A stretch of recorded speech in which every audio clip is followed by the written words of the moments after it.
Friday, May 28th, the moon will be in Capricorn all day. So a couple of things that I want to point out here. We go from this very fiery energy of Sagittarius. And because it was a full moon, total lunar eclipse energy still very much with us, we're still kind of in that lunar hangover. We're recovering. We're still kind of low vibe. Let me just say that even on a normal instance, moving from Sagittarian energy to Capricorn energy isn't fun. We're flying high in Sagittarian energy. We're hopeful, we're optimistic, we're thinking big picture, we're thinking futuristically. We have faith restored, we have trust restored, we have optimism restored, we have hope restored. And then that Capricorn energy brings out negative Nancy. We dive right into the earth energies where Capricorn energy is like, oh, great. You want a dream, do you? Well, we're living the dream right now. Here's your to-do list. Here's, where you need to suck it up, put your big girl panties on and deal with the world. Yeah, it doesn't seem like a whole lot of fun. And guess what? You got to get out of your emotions because there's no place for emotions here in this 3D reality with this much shit to do and this much to check off the list. That is kind of the Capricorn energy, right? So that sounds fun, especially us being super hypersensitive and can cry at a drop of a hat. That sounds really, really fun. Anyways, it's also the day right before Mercury goes retrograde. So please just recognize that not only can Mercury not open his eyes at this point, we in the car have actually taken over the wheel, slowed the car down. We've dragged Mercury out of the driver's seat and we're setting him up in the back seat. We are rearranging who is in control of this rig, and it sure as hell is not Mercury. So we have to understand that our mental planes are not functioning properly at all. With that being said, the moon is making 8 different moon aspects in this Capricorn energy, which will ground us out a little bit, which will try to, mellow things out. But again, we're not in the best headspace. The moon sextiles Jupiter. So, the moon in an earth energy is very much about our physical realms, our physical experiences, our roles, our responsibilities here in this physical 3D experience. Jupiter in Pisces doesn't want to have anything to do with this 3D experience. We're all up in the heavens. We're all up in imaginary land. We're all up in dreamland. We are just channeling the cosmic energies. We are just envisioning hopes and dreams for the future.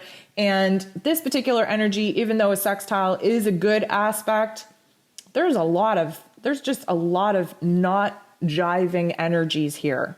First of all, there's a lot of emotion that comes up in Piscean energy, and Capricorn is not about emotion at all. You can't do anything with emotion, right? Capricorn wants to tangibly have control of things. And yes, there's an amount of growth happening here. Yes, there's a perspective changing with the roles and responsibilities that we have here, but it's not flowing as nice as we would like. We really want to break at this point of the week, and we're just not really getting it. The moon in Capricorn squares Chiron. And this is laughable because we're not motivated at all. Capricorn, typically low and slow, but very, very much depends on the physical productivity of the energy and efforts that he pours into whatever it is that he's doing. He needs to see that we're being productive. He needs to see that we're doing something. He needs to see the things being crossed off the list. And Chiron, the wounded healer planetoid, is all about emotion. He's like, oh, okay, you just keep busy with your earthly shit and your emotions just won't be here. You go ahead. There's like a mockery going on, right? Chiron's like, oh, no. You keep throwing yourself in your to-do list and we'll just see what happens to all the emotions that you're currently avoiding right now. You just go right ahead. So there is a lot of emotional avoidance. We are going to have a tendency to throw ourselves into our to-do list, into our physical realms, because we don't want to deal with our inner worlds. Technically speaking, we've had a lot of action and energy take place in our inner worlds. And again, we need a break. Are we going to get it? No, not really. But we're going to try to create a break for ourselves. And that is what the moon in Capricorn is aiming to do. The moon also will trine Uranus. So this is an interesting aspect because a trine is a positive aspect. It's a blending of energies. Uranian energy is shock, it's awe, it's disruption, it's wild card. It's like, you think you have the moon in Capricorn has a plan, has a structure, pretty disciplined. We have a list. We have to, see the results and the rewards from our physical efforts. And this Uranian energy, very much about higher knowledge, vision, downloads. But of course, Uranus is in Taurus energy, which is also an earth energy. Uranus is just like, you know what?